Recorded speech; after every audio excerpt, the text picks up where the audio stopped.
My name is Ariane Odom, and I'm the Vice Chair of the Coward County Commission for Women. Welcome to the 12th Annual Domestic Violence Awareness Candlelight Vigil and Recognition event. But this is our first virtual event, so thank you for joining us. Welcome especially on behalf of the Calvert County Crisis Intervention Center and Commission for Women. The Calvert County Commission for Women is a volunteer and appointed commission of the Board of County Commissioners. This commission is charged with identifying issues and concerns about women and girls, informing the public and our leaders, creating opportunities, and giving recognition for the achievements of women. Among the issues the commission has addressed consistently for more than 40 years are those of domestic violence. Over the years, the Commission has been instrumental in establishing community resources that are available to address challenges women face. In particular, some years ago, the Commission helped establish both the Safe Harbor Domestic Violence Shelter and the Crisis Intervention Center. As awareness of domestic violence became more public in the 1980s, the first National Domestic Violence Awareness Month was observed in 1987. In 1989, Congress passed a public law officially designating October of that year as National Domestic Violence Awareness Month. Such legislation has been passed each year since. We know that times of challenges and stress often bring times of abuse and violence for people of all ages. The past 9 months of COVID pandemic, we all have been limited, frustrated, uncertain, and stressed. This is not just an issue for us locally, but indeed, abuse and violence in our homes is an issue nationally and globally. This year especially, we want to recognize that there are additional forms of violence in the home that we all need to be aware of as well. Those include child abuse and elder abuse. The county has many resources available to our citizens. In June, the Commission and the Calvert Library held a webinar discussing various resources. The webinar is still available on the library YouTube site. If you have not used the ourcalvert.com website for resources for life, please take a look at it. Our Crisis Intervention is offering many services and resources. And now, the Commission for Women is pleased to join with the Health Department and the Crisis Intervention Center to widen the awareness of all our citizens on this important and ongoing issue. We're pleased to partner with them to bring you this program.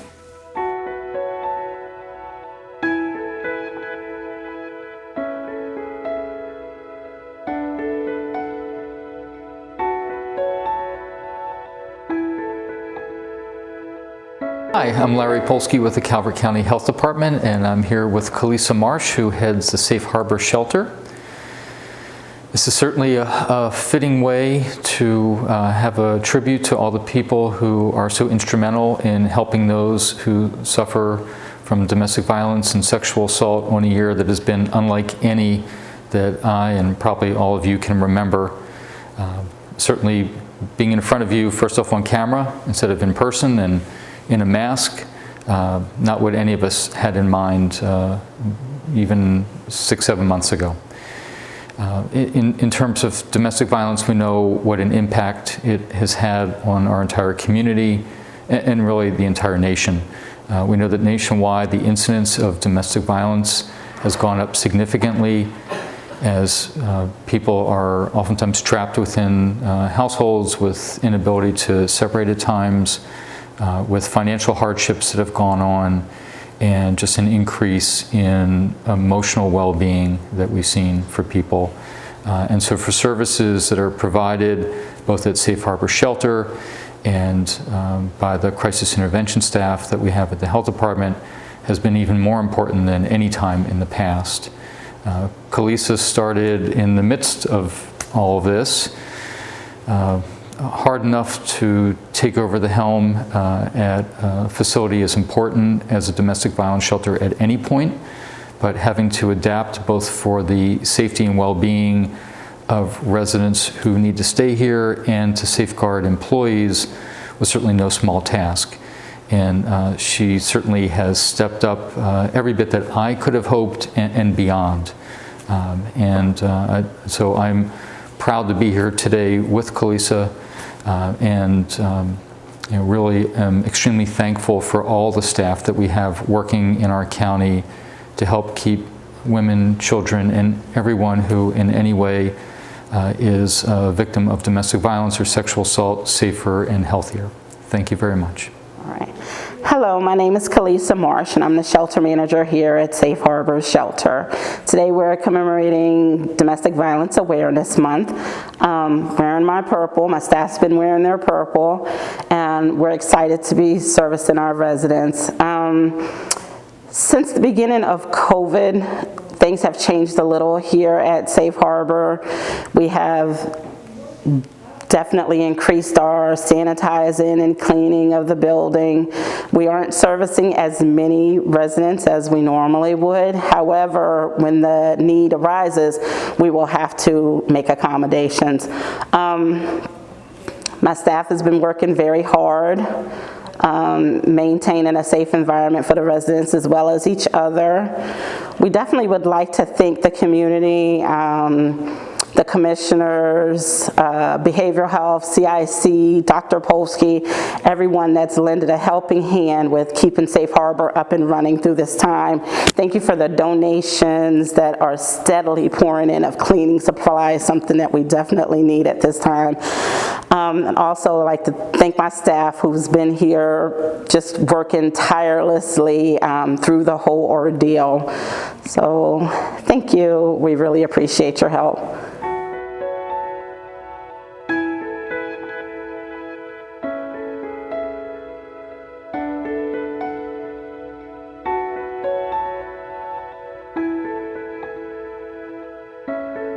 And now for the introduction of our guest speaker, Mrs. Kathryn Marsh, Assistant Chief Special Victims Unit and Legislative Policy Co-Chair in Prince George's County State's Attorney's Office.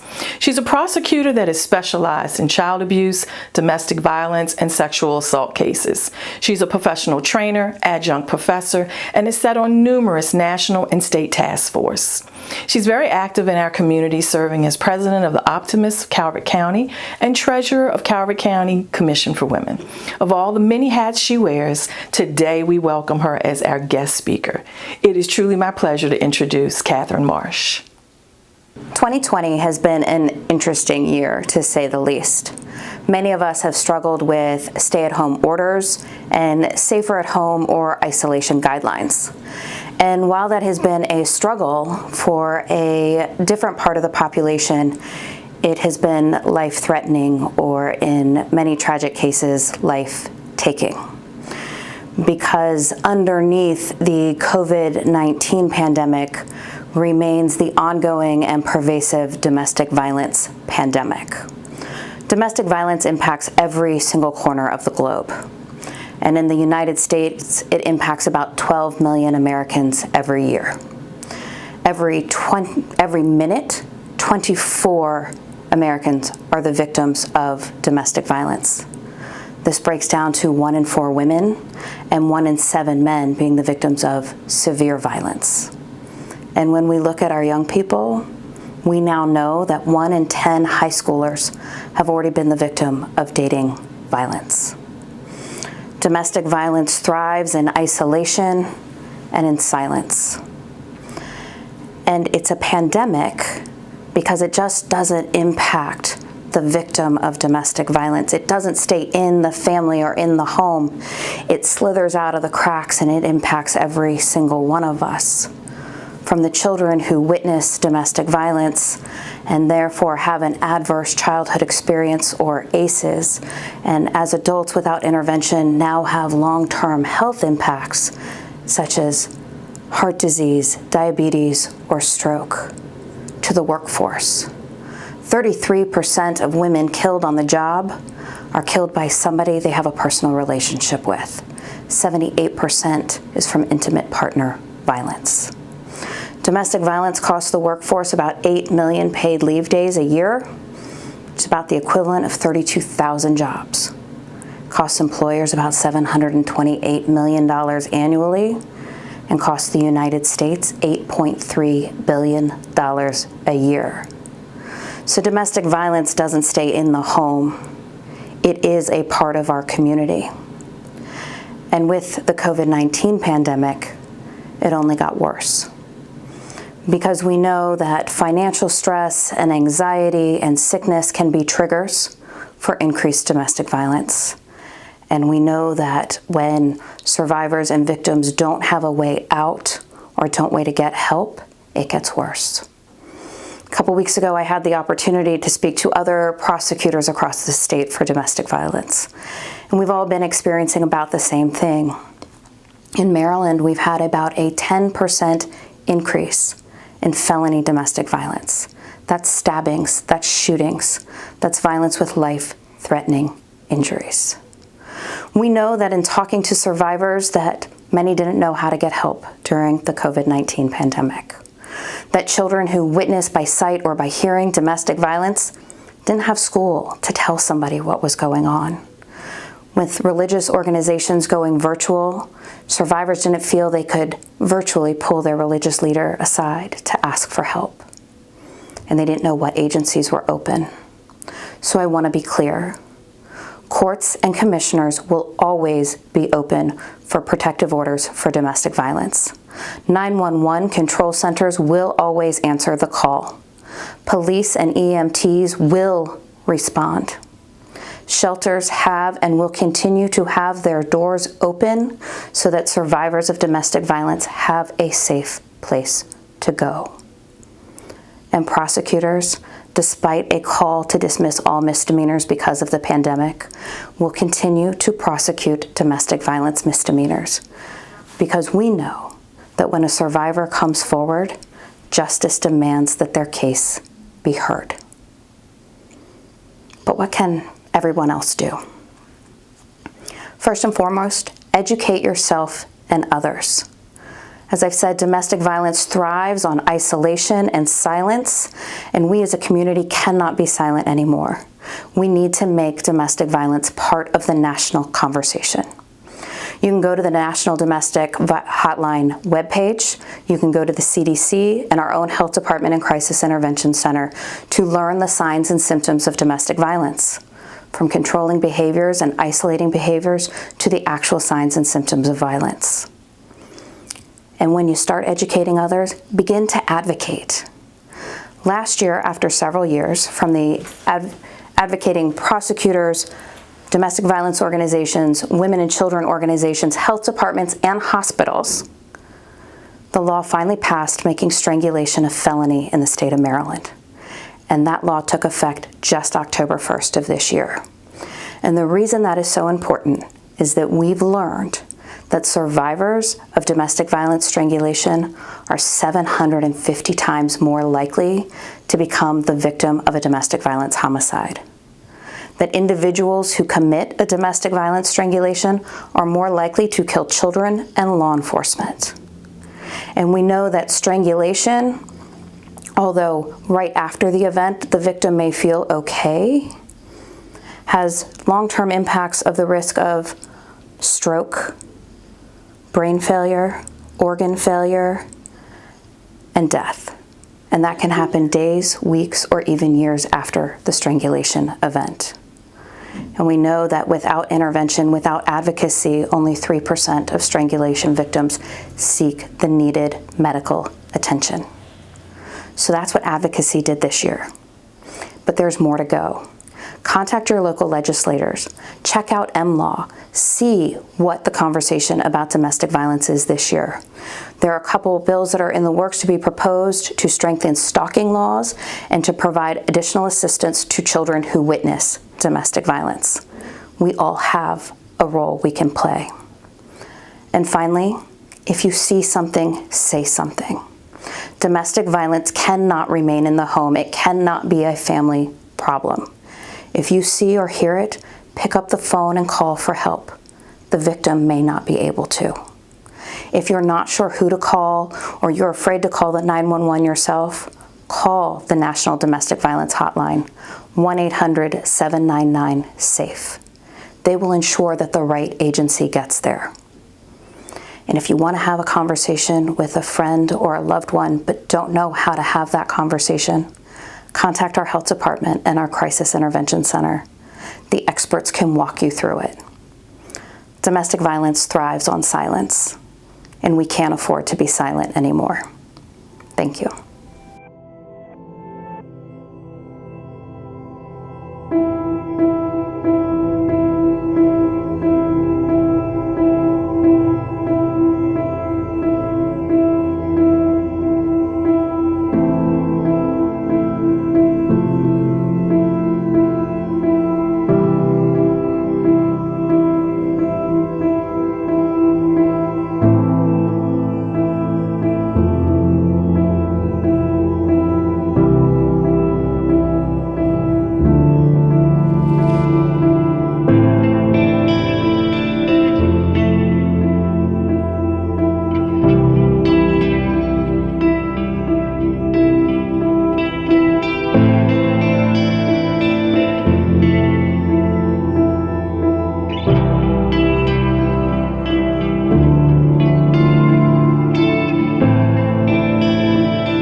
month, we have witnessed and shared stories of survivors and families of victims.